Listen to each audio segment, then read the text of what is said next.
أحبائي المشاهدين، بنرحب بيكم وحلقة جديدة من برنامجنا نتغير من مجد إلى مجد. احنا بنكمل معاكم أحبائنا موضوع الغضب، وبنتكلم عن نظرة جديدة للغضب. والنهاردة موضوع حلقتنا عن اتهام أم انتصار. برحب بضيوف الحلقة النهاردة معايا بيتي ميتشل، مؤسسة خدمة السمير الصالح في أوريغون في أمريكا. Mom, very welcome in the show. Good to have you. Thank you. ومعانا بنتها لورا. Welcome in the show. It's good to have you with us today. Thank you. And last episode we spoke about a new look at anger. And we spoke that I should look at my own anger and study my own anger. And this is what God wants to start with. I look at my own anger and I study it.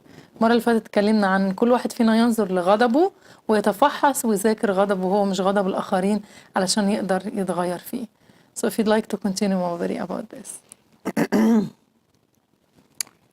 The problem is in our brain. مشكلة في أذهاننا. We tend to build a case against someone. You build all sorts of faults and all sorts of things, and you keep track. And this can accumulate over years. المشكلة في أذهاننا إن إحنا بنبني تصور عن أشخاص، بنبني اتهام، وده بيقعد يتزايد مع السنين ويزيد أكتر وأكتر. So what happens is over years, it's like a mountain builds, an explosion builds, and it explodes. لكن بيبقى كأنه جبل عمال يتراكم، انفجار بيحصل بعد سنين، وكل شيء بينفجر من الغضب أو من التفكير اللي إحنا بنقعد نفكره ناحية الأشخاص الآخرين. So how do we get the mind quiet? إزاي نخلي أذهاننا تكون هادية so that it can smile? علشان أذهاننا وتفكيرنا يبتسم. Can you imagine your brain smiling? هل تتخيل إن ممكن عقلك وذهنك يبتسم؟ And you are building a breakthrough, وأنت بتعمل انتصار واختراق، a solution, حل، something very great in the brain, شيء رائع وعظيم بيحصل في ذهنك، instead of this accumulation of the faults of another person. instead of بدلا من تراكم كل الاتهامات والغلطات اللي أنا بقعد أخزنها للشخص الآخر في ذهني. I used to build a case against Laura. أنا مثلا كنت بقعد أعمل حالة كده ضد لورا بنتي. She gave me many reasons to put through my mind what she did wrong. وكأن لورا بتديني أسباب كتيرة قوي عن ليه أنا بقعد أعمل لستة من الاتهامات ديت عن الحاجات اللي هي بتعملها غلط وأركز عليها. And I loved her greatly. أنا بحبها جدا. But this case. لكن الحالة ديت من الاتهام ضدها. This courtroom in the brain. المحكمة اللي شغالة في ودنا طول الوقت دي في مخنا. This prosecution in the brain. الاتهامات. This argument in the brain. الجدال اللي في أذهاننا.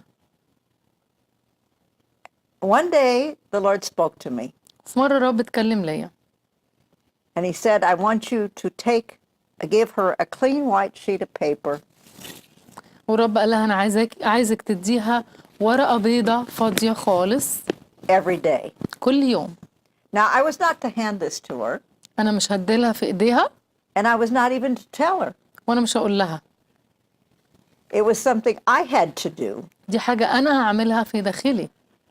I was not to tell her at all. أنا مش هقول لها كده. So a clean white sheet of paper, during the day it looked like this. في خلال اليوم الورقة مليانة كلام كده my complaints, my concerns, my كل الاتهامات وكل القلق وكل المخاوف، كل حاجة موجودة في الورقة كتير قوي. But at the end of the day it was finished. لكن على آخر اليوم موضوع خلص خلاص، ورقة بيضة. Because if I don't finish it, it's going to go on and on for years. عشان لو أنا ما خلصتش كل يوم الورقة دي، الليستة دي بقى هتكبر وتكبر وتكبر مع السنين. And the list is very dangerous. والليستة دي بتبقى خطيرة جدا. So you have to, at the end of the day, let go. في آخر اليوم أنت هتطلق كل حاجة من قلبك. For this is God's business. عشان ده شغل ربنا. And he knows his business well. ورب عارف هو بيعمل ايه كويس قوي. what happens is gradually اللي بيحصل إن إحنا بالتدريج you don't build a case at all. You don't build it at all. مع الوقت أنا مش هيبقى عندي الليستة بالحاجات السلبية والغلط دي أبدا، مش هتتبني أصلا. You don't even think that way anymore. مش هتفكر بالطريقة دي بعد كده. You don't worry your brain that way anymore. مش هتخلي ذهنك قلقان بالطريقة دي. And gradually وبالتدريج the freedom, the grace of God is given. الحرية بتاعت الرب ونعمة الله تعطى. Forgiveness is something that's very powerful. الغفران شيء قوي جدا. And anger is very destructive. والغضب ده شيء مدمر تماما. There is false power in anger. في قوة كاذبة في الغضب. So what on this list would improve the situation? هو ايه بقى اللي هيحسن الموقف من الحاجات السلبية اللي انا حاططها في الليستة دي؟ ايه اللي هيخلي الموقف افضل؟ What on this list would make things better? ايه اللي هيحسن الموقف من خلال الليستة السلبية دي؟ Nothing on this list. ولا حاجة من الليستة دي هتنفع. We had 3 daughters. انا عندي 3 بنات. And only Laura had the clean sheet of paper. ولورا بس هي اللي اديتها ورقة secret. بيضة وفاضية، السر اللي جواها. One day, not too many years ago, the Lord spoke to me and he said, "You've not given your oldest daughter a clean sheet of paper." من سنين عدت الرب اتكلم ليه ان انا ما اديتش بنتي الاكبر ورقة بيضة زي دي. So I still had a case. I still had the complaints against her. فانا لسه عندي الشكوى ضدها، لسه موجود الليستة الطويلة ضد بنتي الكبيرة. These are not things I tell them.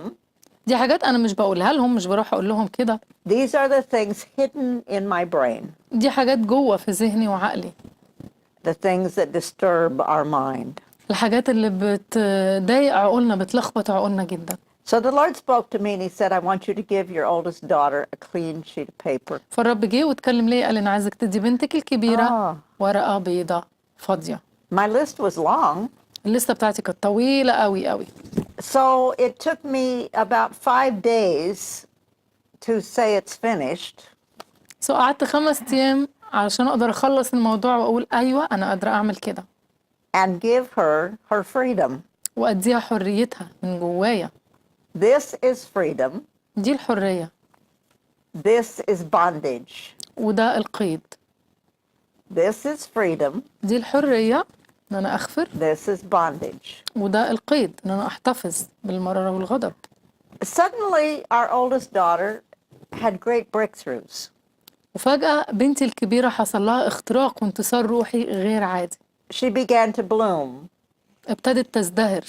She began to be happy. ابتدت تبقى فرحانة. She knew nothing about these papers. هي ما كانتش تعرف الموضوع اللي داير بيني وبين ربنا، إن ربنا قال لي أعمل كده. And so I pass this truth to you. أنا بوصل لك الحق دوت ليك. The Lord said you may hold nothing against anyone. الرب بيقولك ما يكونش في قلبك ضغينة ناحية أي حد. When we start doing that, we get sick. لما بنقعد نحتفظ بالليستة الطويلة دي احنا بنمرض من داخلنا. And they begin to get sick. والشخص اللي أنا من جوايا مش غافر له هو كمان بيمرض بسبب اللي أنا بعمله من جوايا. But when we decide to hold nothing against them, لكن لما قرر ان انا مش هحتفظ بأي مرارة في داخلي ناحية الآخر. not only that, nothing against myself. ولا حتى حاجة ضد نفسي، مش بس الطرف الآخر لكن ضد نفسي، أطلق لنفسي الغفران. How often do we say, "Oh, it's my fault. I wasn't a good mother"? كم مرة بنقول لنفسنا دي غلطتي، أنا ما كنتش أم كويسة. Maybe every day، كل يوم. You see, there's the list. دي الليستة أهي. I wasn't a good mother on the list. أنا الليستة دي فيها الحاجات اللي أنا فيها كنت مش أم كويسة لأولادي. The Lord would finish the list and say, "What are you talking about?" الرب عايز يخلص الموضوع، يجي يقول لي أنت بتتكلمي على إيه؟ الموضوع خلص. He is the God who does not say you're a good mother or you're a bad mother. الرب ما بيجيش يقول لنا أنت أم كويسة ولا أم وحشة. He is the God who gives you a clean white sheet of paper.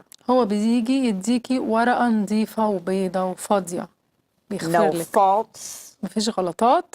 no criticism, مفيش انتقاد ليكي، no complaints, مفيش اتهامات، no criminal case, مفيش حالة إجرام، forgiveness. غفران. Now, if we can do this for one person, لو قدرنا نعمل كده لشخص، perhaps we can do it with many. نقدر نعمل كده مع ناس كتير قوي. If you examined inside of yourself, you may have several people that you have this list. لو انت فحصت ذاتك دلوقتي وفكرت مع نفسك هتلاقي عندك ناس كتيرة قوي عندك الليستة الكبيرة دي And the ليهم. biggest list may be against yourself. وأعظم لستة وأقوى لستة يمكن ضد نفسك. But if we can learn, the Lord never looks at the list. He looks at the person. لكن لو اتعلمنا ان الرب مش بيبص على الليستة، بيبص عليا أنا كشخص، مش بيتهمني وبيغفر لي. And that we have wasted all of this time building lists. واحنا ضيعنا كل السنين دي عمالين نملى لست من الحاجات السلبية. My job as a parent is to build my children's freedom. وظيفتي كأم أو كأب إن أنا أبني حرية أبنائي. God's job is to build my freedom. ووظيفة الرب إن هو يبني حريتي. My job is to make this freedom real. وظيفتي إن الحرية دي أعملها أخليها تكون حقيقية. God has given the freedom. الرب أعطى الحرية.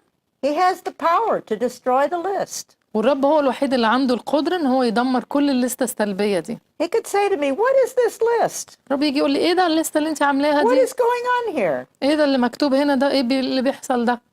Do we want God to build a list against us? هل أنا عايز الرب يبني حالة وليستة ضدي؟ Is this what we want? أنا عايز كده؟ If we want God to do this, He will do it for us. لو أنا عايز ربنا يعمل كده هو يعمل لي If كده. you want a list, He will help you build a long one. هو هيساعدك تكتب واحدة طويلة قوي ضد نفسك. Of course, Satan is turning and making God the person who builds the list, but it is not God, it is Satan. إبليس بيحاول يخلي الرب يبني الليستة دي ضدنا، لكن ده مش الرب. إبليس هو اللي بيعمل كده، هو اللي بيملى الليستة ضدنا. God's job is to build the power of forgiveness.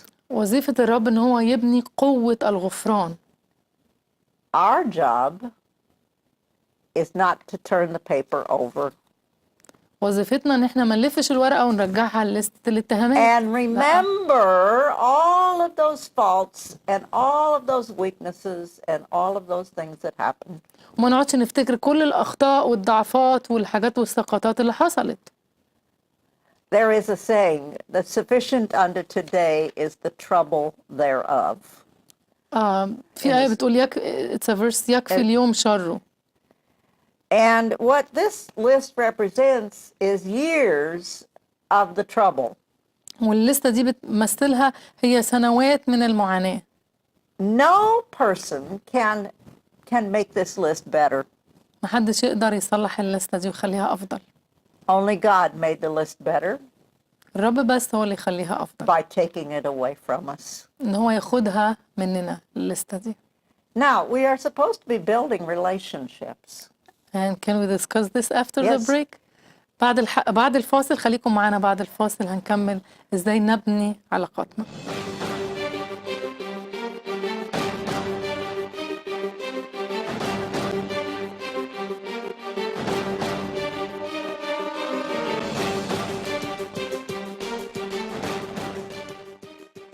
شكرا لمتابعتك لهذا البرنامج الذي سيساعدك على الاقتراب من الله ونفسك والآخرين. للحصول على نسخة من هذه الحلقة، أو إذا رغبت في تدعيم قناة الكرمة لكي تستمر في رسالتها القوية، يمكنك الاتصال بنا على رقم 714-709-4300 أو الذهاب إلى موقع القناة www.alkarmatv.com أو إرسال إيميل على info@alkarmatv.com. والرب يبارك.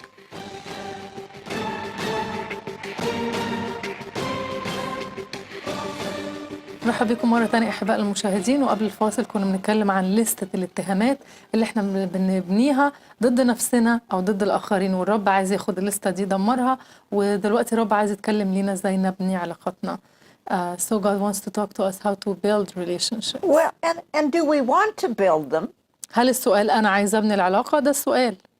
or do we want to avoid ولا احنا عايزين نتجنب and we want to blame? وعايزين نلوم؟ For some people, we have very long lists. في ناس ممكن يكون عندهم لستة طويلة لينا، أو أنا عندي لستة طويلة ضد بعض الناس. Do we want relationship? هل عايزين علاقة؟ And we say, no, لا مش عايز. I don't trust them. أنا مش بثق فيه. I cannot trust them. أنا ما أقدرش أثق فيه. They are evil. They are bad. هم أشرار وحشين. Do we want a relationship? هل إحنا عايزين العلاقة؟ So in building a relationship, I must give freedom. في بناء العلاقة أنا لازم أعطي حرية. Freedom is a great gift, and we tend to not want to give it because we don't think, will I give that person freedom? الحرية ده شيء رائع جدا، لكن أنا ما بفكرش هل أنا فعلا عايز أدي شخص الحرية ولا لأ. ما بفكرش بالطريقة دي. But if we give the freedom, لكن لو أعطينا الحرية they give us the freedom. الشخص الآخر هيعطينا نفس الحرية. There is a scripture that says, those to whom the Son has set free are free indeed. في آية بتقول إن حرركم الابن فبالحقيقة تصيرون أحرار. In building this freedom, في بناء هذه الحرية we tend to build it only with certain people. بيبقى عندنا ناس بس بنختارهم إن أنا هعطي الحرية للناس دول. If you looked at the apostles, they wanted their freedom, لو بصينا على التلاميذ هم كانوا عايزين الحرية دي، but they built a long list against Judas. لكن التلاميذ بنوا لستة طويلة من الاتهامات ضد يهوذا الإسخريوطي، And they did not want to give him a clean white sheet of paper. وما كانوش عايزين يغفروا له ويدوا له ورقة بيضة وفاضية. Love does not insist on its own way. المحبة لا تطلب ما لنفسها. So as we look at our lives, as we look at Laura, لو بصينا على حياتنا، لو بصينا على لورا، she took her freedom هي أخذت حريتها and she didn't know how much I gave it to her. She never knew this. She never knew this at all. هي ما عرفتش حتى قد إيه مقدار الحرية اللي اديتها لها. هي ما عرفتش. She never knew how glad I was about her freedom وما كانتش عارفة قد إيه أنا فرحانة بحريتها ديت، and how proud I was of her in that freedom. وقد إيه أنا كنت فخورة بيها في هذه الحرية. I'm telling her now. أنا بقول لها دلوقتي. We are great friends because we built a healthy relationship. إحنا أصدقاء رائعين جدا عشان إحنا بنينا علاقة صحية جدا. We're not building a healthy relationship. We're not building a relationship إحنا مش بنبني علاقة سوية ولا علاقة if we walk away and ignore people لو إحنا مشينا كده وتجاهلنا الناس and we say you do not exist. ونقول لهم أنت مش موجود. But we are building a healthy relationship if we decide to do this. People, we can decide to build a healthy relationship with anyone. يا جماعة إحنا نقدر نعمل علاقة سوية وصحية مع أي حد. One day, a chaplain came to my house مرة زي from a prison, شخص مسؤول عن الخدمة في السجون جالي زي قسيس. and he said, there is a man who has been in prison 3 times بيقول لها في واحد دخل السجن 3 مرات for rape. علشان اغتصاب. And we do not know what to do with him. احنا مش عارفين نعمل ايه معاه. He has mental problems عنده مشاكل عقلية كتيرة and he's dangerous. وهو خطر قوي. Would you see him for counseling? ممكن نجيبهولك للمشورة، ممكن تشوفيه. I not only saw him for counseling, I saw him in the house alone. أنا مش بس عملت معاه مشورة، أنا قابلته في بيتنا ولوحدي. I was taking the case away. أنا كنت بشيل منه حالة الاتهام and building the relationship. وببني العلاقة. I learned more from this man than any person I was ever with in counseling. أنا اتعلمت من الراجل ده حاجات إيجابية كتيرة قوي أكتر من أي حد تاني عملت له مشورة.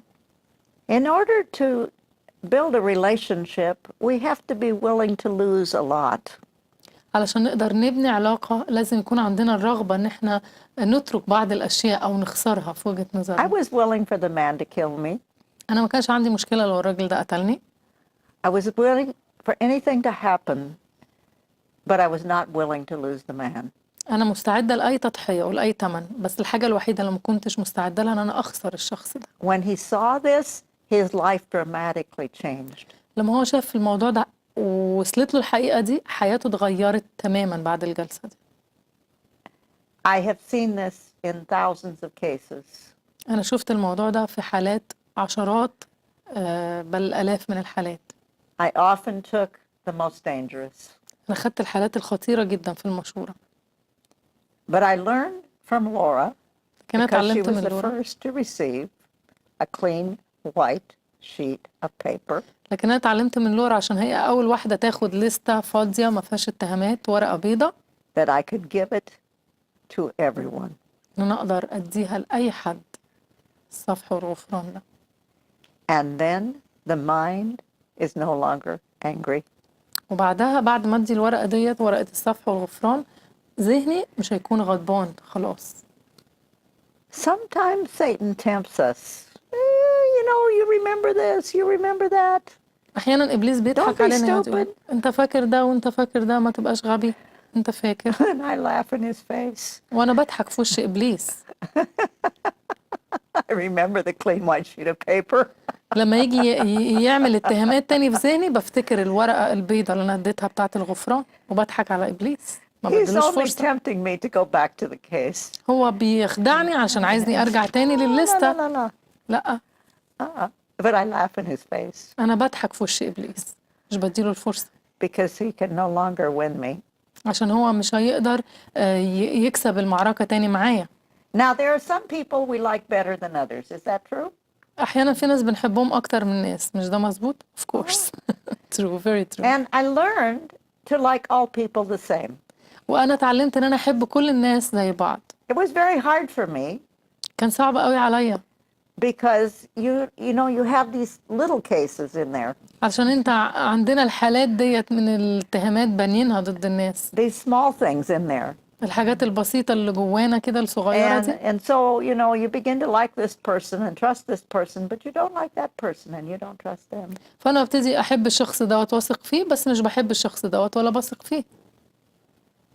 If you are a school teacher, لو انت مدرس مدرسة، are you going to like some children better than others? هل هتحب أطفال أكتر من أطفال؟ Are you going to teach the 6-year-olds and are you going to say, I like that one هل وانت بتدرس الأطفال اللي في سنة 6 تقول أنا بحب ده better أكتر than that one? أكتر من ده؟ No. And so gradually, when you have fewer and fewer cases, fewer and fewer people that you have on this list, وبالتدريج لما الليستة بتاعتك يكون عدد الناس بيقل ويقل ويقل، then it gets a little easier because you don't have such a big assignment. والموضوع بيبتدي يبقى أسهل عشان ميبقاش الواجب بتاعك إنك تتخلص من الليستة الكتيرة دي أكتر، الواجب بيقل فأنت بتبقى مستريح أكتر. And you can laugh because if you do this, there will be tremendous breakthrough. وانت بتضحك عشان انت عارف لو عملت كده وتخلصت من الليست لكل الناس اللي في ذهنك، هيكون عندك انتصار روحي عظيم جدا. Is my daughter not here tonight? بنتي موجودة النهاردة معايا، مش كده؟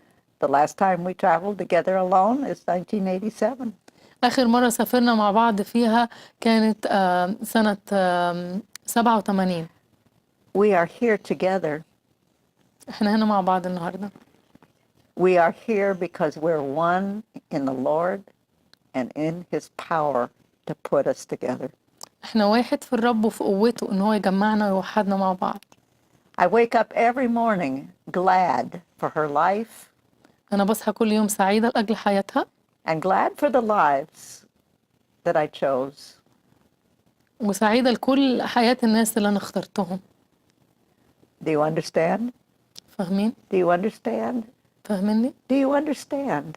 I'm فاهميني؟ talking to you. Do you أنا بتكلم understand? ليكم. فاهميني؟ Are you glad هل أنت سعيد؟ for each life? لكل حياة. And are you building, وهل أنت بتبني؟ never tear down? ما تهدمش. ابني. Laura, would you like to say something in 1 minute before we close? You have anything to say? I thank you for the white sheet. I was a very honorary daughter. I أنا was بشكر full of ماما. life. أنا بشكر أمي لأجل الصفحة البيضاء اللي ادتهاني للغفران، دي فرقت معايا في حياتي كلها. I like pranks. What's pranks? Put a mouse in her bed. أنا بحب الخدع، إن أنا أحط الفار في السرير بتاعها Make her scream. وأخليها تصرخ. I found that fun. كنت فاكرة إن ده شيء حلو، She did not. ما هي كانتش شايفة إن ده شيء حلو. I still find it fun. أنا لسه لغاية دلوقتي حاسة إن ده ممكن يكون شيء حلو كويس بيبسطني. Some excitement in her life. بعض الإثارة كده في حياتها، But she forgave. لكن هي غفرت لي كل حاجة، And so does God. والرب غفر لي. He has a sense of humor too. الرب عنده روح مرح كمان، روح دعابة. Thank you so much for this episode and for your deep sharing and for the love that you showed to each other in this episode. I appreciate it so much, and I know we have more episodes to do together. Thank you very much. Thank you. Thank you. في الختام أحبائنا المشاهدين، أحب أسيب And معاكم thank you for الفكرة. listening. هي بتقول لكم شكرا لأجل استماعكم، وأحب أسيب معاكم الفكرة اللي الرب بيتكلم بيها لكل قلب لينا النهاردة. يا ترى أنت عندك لستة طويلة من الاتهامات ضد نفسك وضد الآخرين وضد الله، ولا عايز الورقة دي تكون بيضة وفاضية خالية من كل الاتهامات، عشان الرب هيطلق ذهنك في الحرية دي، إنك هتطلق كل مرارة وكل غضب من قلبك للآخرين. ربنا يبارككم. شكرا لاستماعكم، ونقابلكم في حلقات جاية وبرنامج نتغير من مجد إلى مجد.